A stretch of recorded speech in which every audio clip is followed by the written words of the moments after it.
Welcome to my channel झारखंडी नौकरी। आज बहुत दिनों के बाद मैं वीडियो बना रही हूँ और बहुत ही बड़ी खुशखबरी के साथ ये वीडियो लेकर के आई हूँ। अगर आप सब बीएड पास हो चुके हैं तो आपके लिए एक बहुत ही सुनहरा अवसर आपके सामने है। वो है यूपी में टीजीटी टीचर बनने का मौका मिलेगा आप सबको, जो कि 4600 ग्रेड पे की जॉब है, लेवल 7 है। बहुत ही अच्छी जॉब है, परमानेंट जॉब है। एक बात मैं आपको ध्यान से बता दूं, याद से, कि ये जो स्कूल्स हैं ये गवर्नमेंट स्कूल्स नहीं है, ये गवर्नमेंट एडेड स्कूल है। यानी कि शुरुआती दौर में ये प्राइवेट स्कूल रहे थे, बाद में जो है गवर्नमेंट ने इन्हें अपने फंड में से पैसा देना शुरू कर दिया। इनको जो है इनकी जिम्मेदारी ले ली, मतलब पैसे जो है यहाँ पे गवर्नमेंट ही देती है, टीचर्स को सैलरी गवर्नमेंट ही देती है। बस ये पूरी तरीके से सरकारी नहीं है। मतलब कि ये कहने का ये मतलब है कि सरकारी स्कूल का जो आप माहौल देखते हैं कि वहाँ पढ़ाई नहीं होती है, बिल्डिंग्स ठीक नहीं होती हैं, बहुत ही खस्ता हालत होती है, वैसी हालत इन स्कूल्स की नहीं होती है। क्योंकि मैंने बताया आपको, शुरुआती दौर में ये प्राइवेट स्कूल ही रहे थे। तो अच्छी बड़ी बिल्डिंग होगी, पढ़ाई भी अच्छी होगी, स्कूल्स में एडमिशन के लिए इन्हें अपनी रेपुटेशन भी बनानी होती है। तो आपको काम जो है वो करना पड़ेगा बहुत ही बढ़िया से, और ज़्यादा काम लेते हैं आपसे, मतलब ज़्यादा नहीं, जितने एक स्कूल में लिया जाता है उतने काम लेंगे।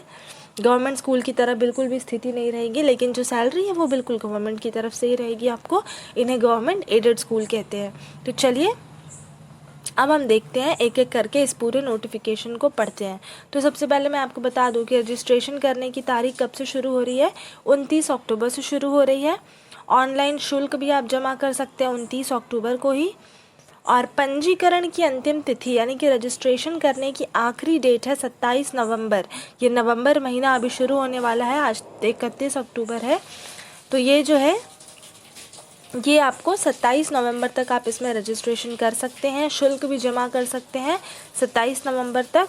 और जो मेन फॉर्म है आपका, जिसमें आपको फ़ोटो लगानी होती है, साइन लगाना होता है, वो आपको करना होगा 30 नवंबर तक। तो चलिए दोस्तों आगे देखते हैं यहाँ पे क्या लिखा है। जो बोर्ड ये एग्ज़ाम कराता है उसका नाम है उत्तर प्रदेश माध्यमिक शिक्षा सेवा चयन बोर्ड, प्रयागराज। ओके, तो चलिए देखिए, यहाँ पे शुरू में ये सब जो लिखा होता है वो सब लिखा है। विज्ञापन संख्या और लिखित परीक्षा के आधार पे चयन होगा, और सीट्स कभी भी बदली जा सकती हैं वगैरह वगैरह, ये सब आप पढ़ लीजिएगा इसे। ऑनलाइन आवेदन के जो है वो 3 चरण हैं। रजिस्ट्रेशन है, फ़ी पेमेंट है, और फॉर्म सबमिशन है। तो प्रथम चरण में आपको रजिस्ट्रेशन करना है, द्वितीय चरण में आपको क्या करना है, फ़ी पेमेंट करना है, और तृतीय चरण में आपको इसका मेन फॉर्म सबमिशन करना है। ओके, तो देखिए अभी यहाँ पे परीक्षा शुल्क देख लेते हैं।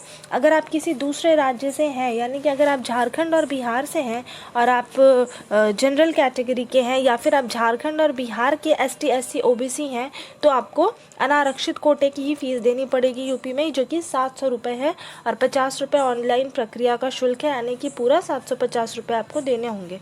अगर आप यूपी ज़िले के हैं, यूपी प्रदेश के हैं, यूपी राज्य के हैं, तो आपको EW, और अगर आप EWS हैं तो आपको 400 और प्लस 50 450 रुपये देने होंगे।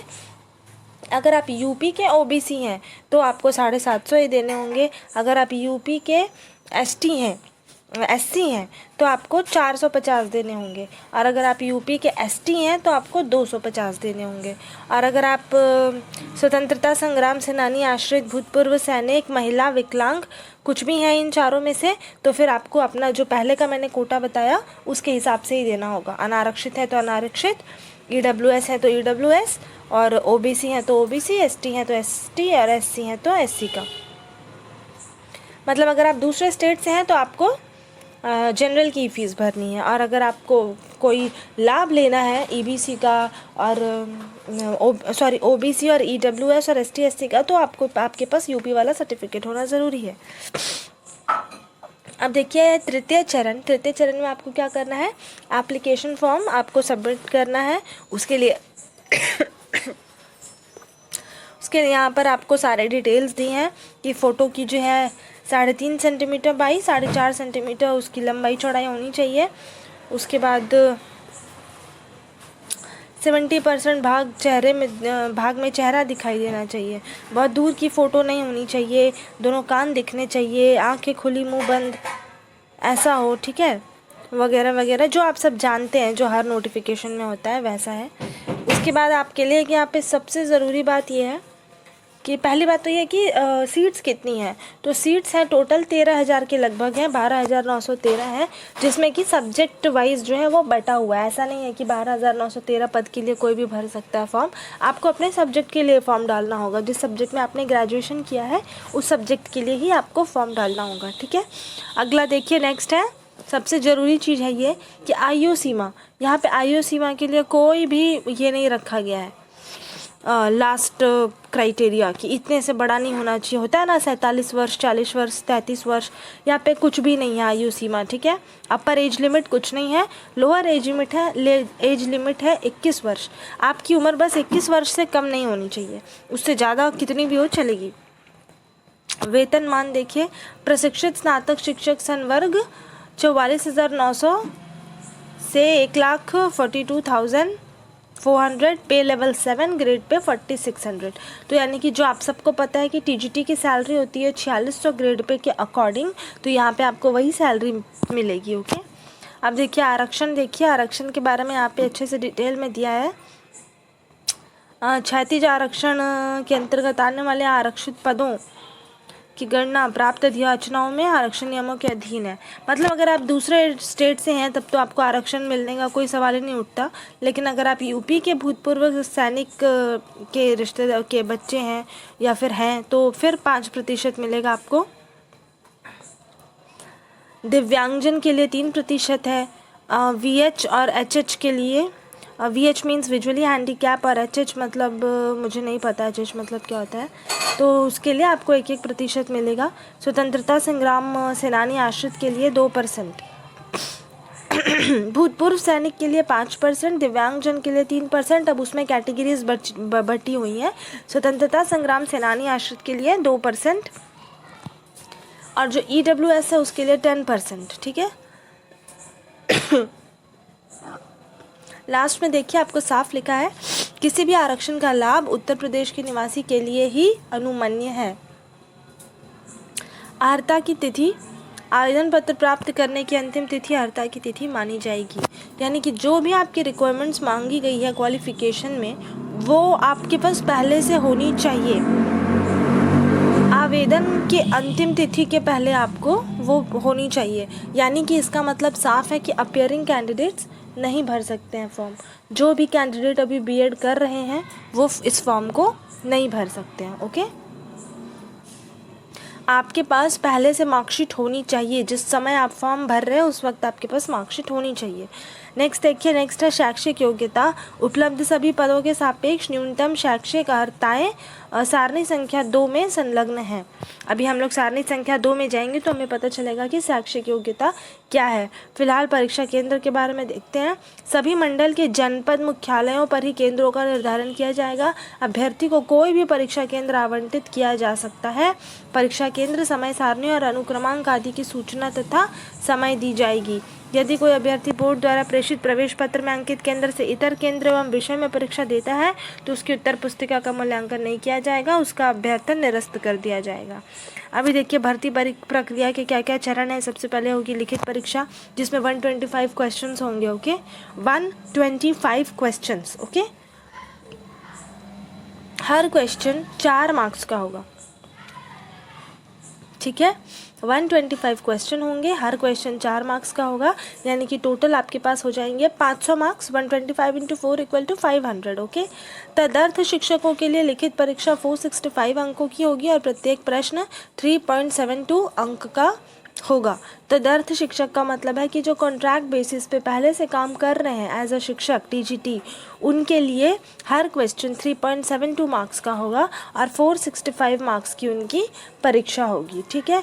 और बाकी जो बचे हुए 35 मार्क्स हैं वो उनको कैसे मिलेंगे, जितने साल उन्होंने नौकरी की है कॉन्ट्रैक्ट बेसिस पे उसके हिसाब से उनको मिलेगी, ठीक है। जैसे हर साल का उनको मिलेगा 1.75 अंक, ठीक है। जैसे मान लीजिए मैं उत्तर प्रदेश में किसी एडेड स्कूल में कॉन्ट्रैक्ट बेसिस पे टीचर हूँ और मेरे मतलब मैं लगभग 7 साल से मैं कॉन्ट्रैक्ट बेसिस पे टीचर हूँ, काम कर रही हूँ एज ए टीचर कॉन्ट्रैक्ट पे 7 साल से। तो अब मेरे मार्क्स कैसे ऐड होंगे, एग्ज़ाम तो मेरा होगा 465 में और जो यहाँ पे जो मैंने 7 साल काम किया उसका मुझे हर साल का 1.75 मिलेगा, यानी कि 7 × 1.75 ये मिलेंगे मुझे एक्स्ट्रा में, ठीक है। आगे देखते हैं। चयन हेतु मेरिट लिस्ट जो है तदर्थ शिक्षकों का तो अलग कैलकुलेट होगा, उनका लिखित परीक्षा का 465 में कितने नंबर आए वो जुड़ेगा, प्लस उनके साल के हिसाब से 1.75 मार्क्स जो हैं वो जुड़ेगा, और फिर मेरिट लिस्ट बनेगी, ठीक है। नेक्स्ट देखिए, अभ्यर्थियों हेतु सामान्य अनुदेश, ठीक है। प्रशिक्षित स्नातक शिक्षक पद पर नियुक्ति के लिए ऐसा पुरुष अभ्यर्थी पात्र न होगा जिसकी एक से अधिक पत्नियां जीवित हो, या कोई महिला अभ्यर्थी पात्र न होगी। ये सब नॉर्मल चीज़ें हैं जो आपको हर एग्ज़ाम में लगभग देखने को मिलती हैं। आगे देखिए, परीक्षा तिथि की सूचना यथा समय दी जाएगी, यानी कि एग्ज़ाम डेट जो है वो कब होगा अभी डिसाइड नहीं किया गया है, वो आपको बता दिया जाएगा कि कब होगा। अभी यहाँ पे फिर कुछ लंबी चौड़ी सी कुछ है, वही सब जो आप जानते हैं, इनको आप पढ़ लीजिएगा धीरे धीरे आराम से। ये आपका फॉर्मेट है कि आपको ओबीसी होने के लिए आपके पास ऐसा वाला एक होना चाहिए, ठीक है। अगर आपके पास यूपी का ओबीसी सर्टिफिकेट है तो वो इसी फॉर्मेट का होना चाहिए, ये वो आपको दिखा रहे हैं, ठीक है। नेक्स्ट देखिए, विकलांग वाला ऐसा होना चाहिए, सर्टिफिकेट फॉर फिजिकली हैंडीकैप के लिए ऐसा वाला होना चाहिए, ओके। नेक्स्ट देखिए, उत्तर प्रदेश के स्वतंत्रता संग्राम सेनानी के आश्रितों के लिए प्रमाण पत्र, ये जो है ये स्वतंत्रता सेनानी वाले के लिए है कि जो उनके आश्रित हैं उनके पास ऐसा इस फॉर्मेट का एक सर्टिफिकेट होना चाहिए। अब चलिए देखते हैं सीटों की संख्या, जो कि बहुत ही ज़रूरी है। सबसे ज़्यादा इम्पॉर्टेंट बात यहाँ पर है कि एक है बालक वर्ग और एक है बालिका वर्ग, यानी कि एक है बॉयज़ क्लास और एक है गर्ल्स क्लास, ठीक है।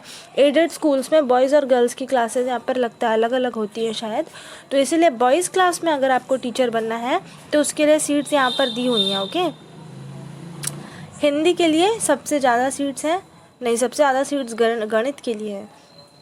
हिंदी के लिए सीटों की संख्या है 1742, गणित के लिए है 1822, गृह विज्ञान 611, उर्दू 65, इंग्लिश 1587, कला 710, सामाजिक विज्ञान 1392, सिलाई 19, संस्कृत 938, विज्ञान 1741, वाणिज्य 127, कृषि 184, शारीरिक शिक्षा 497, संगीत वादन 6, संगीत गायन 10। कुल मिलाकर हो गए आपके 11,451 सीट्स, ओके, जिसमें जनरल के लिए है 6,410 सीटें, और आपका ये क्या है ओबीसी के लिए आपकी कितनी सीटें हैं 3,174, एससी के लिए सीटें हैं 1815 और एसटी के लिए हैं 52, ठीक है। अब देखिए, बालिका वर्ग यानी कि जो गर्ल्स क्लास होगी, अगर आप उसमें फॉर्म अप्लाई करते हैं तो फिर ये आपको सीटें मिलेंगी। टोटल सीटें हो जाएंगी आपकी 1462, जिसमें जनरल कैटेगरी की सीटें हो जाएंगी 841। अब आप इसमें अपना सब्जेक्ट देख लीजिए कि आप किस सब्जेक्ट के हैं, और आप देख लीजिए कि आपके लिए कितनी सीटें हैं। लड़के जो हैं वो केवल अप्लाई कर सकते हैं इसमें बालक वर्ग के लिए, ओके। बालक वर्ग में केवल लड़के अप्लाई कर सकते हैं, लड़के बालिका वर्ग में अप्लाई नहीं कर सकते हैं, जबकि लड़कियां दोनों में अप्लाई कर सकती हैं, बालक वर्ग में भी बालिका वर्ग में भी, ओके। चलिए आगे देखते हैं। अब ये देखिए, आपके क्वालिफ़िकेशंस आपको क्या होनी चाहिए, यही है सारणी संख्या 2 जो ऊपर हमने पढ़ा था ना। सारणी संख्या 2 में आपको क्वालिफ़िकेशन की क्या रिक्वायरमेंट है वो पता चलेगी। तो देखिए 9-10 के लिए आपके पास यही क्वालिफ़िकेशंस होनी चाहिए कि आपने किया हो हिंदी में आपने BA हिंदी और संस्कृत के साथ इंटरमीडिएट यानी कि अगर आपने अपने हिंदी का टीचर बनना, आपने BA हिंदी किया है तो आपके इंटर में संस्कृत होना बहुत ज़रूरी है, ठीक है। और साथ में BEd की डिग्री तो सब में ज़रूरी है। देखिए 20 सेक्शन को पढ़ने का कोई मतलब नहीं है, अनिवार्य प्रशिक्षण अर्हता सब में आपको BEd ही मांगा गया है, या फिर कोई अन्य समकक्ष डिग्री जैसे कि BLEd होती है, ठीक है। तो वो जो है इसमें सब में BEd ही BEd है। गणित के लिए आपको BSc गणित होना चाहिए या BA गणित होना चाहिए। गृह विज्ञान के लिए देख लीजिए क्या है, उर्दू के लिए देख लीजिए क्या है, ठीक है। अंग्रेज़ी देख लीजिए क्या है, BA होना चाहिए इंग्लिश से, संस्कृत BA होना चाहिए संस्कृत से, या फिर LT या BT या BEd या अन्य समकक्ष शिक्षा अथवा शिक्षण में डिग्री या डिप्लोमा। वाणिज्य के लिए BCom होना चाहिए, कृषि के लिए BSc कृषि होनी चाहिए। फिर ऐसे ऐसे करके आपको कला में देखिए इतनी सारी चीज़ें हैं। फिर देखिए शारीरिक शिक्षा के लिए ये सब है, सिलाई के लिए ये सब है, ये आप देख लीजिएगा आपने अपने सब्जेक्ट के हिसाब से। विज्ञान के लिए देखिए विज्ञान और थोड़ा सामाजिक विज्ञान का मैं आपको बता देती हूँ। विज्ञान के लिए देखिए भौतिक विज्ञान और रसायन विज्ञान के साथ बीएससी प्रशिक्षण वरीयमान, ठीक है, मतलब कि आपने आपको बीएससी किया हुआ होना चाहिए और बीएससी में आपके फिजिक्स और केमिस्ट्री दोनों सब्जेक्ट होने चाहिए, ठीक है। और अगर आपने सामाजिक विज्ञान पढ़ाना है 9 और 10 में, आप सामाजिक विज्ञान के लिए फॉर्म भरना चाहते हैं तो आपने बीए किया होना चाहिए चारों में से किसी 2 विषय के साथ। यानी आपने बीए किया है तो फिर आपके पास या तो इतिहास और मतलब जैसे एक एग्जांपल दे रही हूँ कि अगर आपके बीए में इतिहास और भूगोल है तो आप सामाजिक विज्ञान के लिए एलिजिबल हैं। इतिहास या राजनीति शास्त्र है तो आप एलिजिबल हैं। इतिहास या अर्थशास्त्र है तो आप एलिजिबल हैं। कई कॉम्बिनेशन बनेंगे इसमें, भूगोल अर्थशास्त्र, भूगोल राजनीति शास्त्र, अर्थशास्त्र राजनीति शास्त्र, अर्थशास्त्र भूगोल, तो काफ़ी कॉम्बिनेशंस बनेंगे। चारों में से कोई 2 सब्जेक्ट आपके बीए में होने चाहिए, ठीक है। और साथ में आपके पास होनी चाहिए बीएड की डिग्री, ओके। संगीत गायन और संगीत वादन का ये है, देख लीजिए, आप इसे पढ़ लीजिएगा, उतना मैं ये नहीं कर रही आपको। तो ये देखिए यहाँ पर ये हमारा नोटिफिकेशन ख़त्म हो चुका है। और गाइज़ मैं आपको ये बता दूँ कि सुनहरा मौका है यूपी में टीचर बनने का, तो आप सब प्लीज़ इस मौके को छोड़िएगा मत, हाथ से मत जाने दीजिएगा। और चाहे आप किसी भी स्टेट से बिलोंग करते हो, यूपी से हो, बिहार से हो, झारखंड से हो, आप प्लीज़ इस एग्ज़ाम को भरिएगा क्योंकि ये बहुत ही बड़ी मात्रा में सीटें आई हैं और हर सब्जेक्ट के लिए सीटें हैं, तो इसलिए आपको ये वैकेंसी ज़रूर भरनी चाहिए। ये फॉर्म को आपको ज़रूर भरना चाहिए। फॉर्म का प्राइस तो वैसे 700 रुपये है, फिर भी सबको भरना चाहिए। और इसके साथ ही यूपी में पीजीटी टीचर की भी वैकेंसी आई है, जिसके बारे में मैं आपको नेक्स्ट वीडियो में बताऊंगी। तो अगर आपने मास्टर्स किया है और आप पीजीटी के लिए भी एलिजिबल हैं तो आप प्लीज़ अगला वीडियो को ज़रूर देखिएगा। चलिए इस वीडियो में इतना ही।